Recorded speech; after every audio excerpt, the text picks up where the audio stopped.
So tonight, as part of the monitoring on this property, we're going to count the bats that fly out of the roost.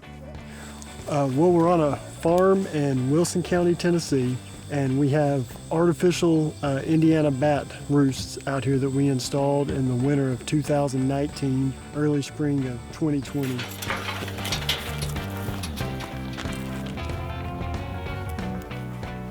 The natural roosts for Indiana bats are 99% of the time dead trees with sloughing bark. So the tree dies and the bark pops up, and that crevice in between the bark and the tree is where the Indiana bats roost during the day, and that's where they have their pups too. This side definitely had more bats emerging from it, but all the bark is gone off that side. But unfortunately, that bark tends to fall off within a year or two. They're typically only usable for 1 year, occasionally 2 years.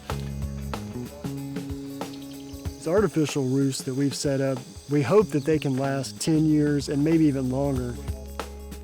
Yeah, Indiana bats are federally endangered. They're protected under the Endangered Species Act, and they were initially listed back in 1967, one of the first mammals actually listed on the Endangered Species Act.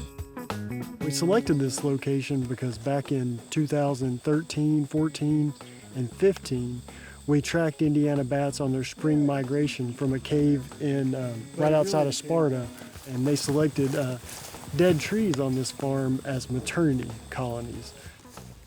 We installed 15 of the artificial bark structures called Brandon bark and 9 of the rocket boxes, which are more of the traditional wooden bat roosts, and so far we've had good success.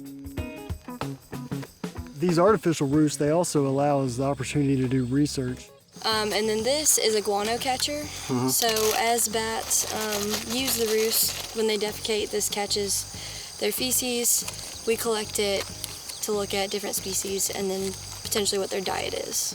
So in the winter, for Indiana bat conservation, we can focus on protecting caves. And that's a big deal because about 85% of all Indiana bats in the world only use about 13 or 14 caves. But in the summer, it's a little more challenging to find where they are. And it's also harder to conserve, a roost tree that's only going to last a year.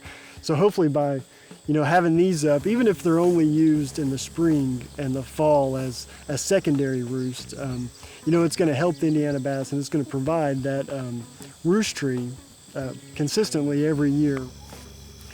The population here in Wilson County of Indiana bats is pretty low. We had about 120 bats in Wilson County that we knew of. And this is how we know how many bats are actually using the artificial roost, by counting them as they fly out.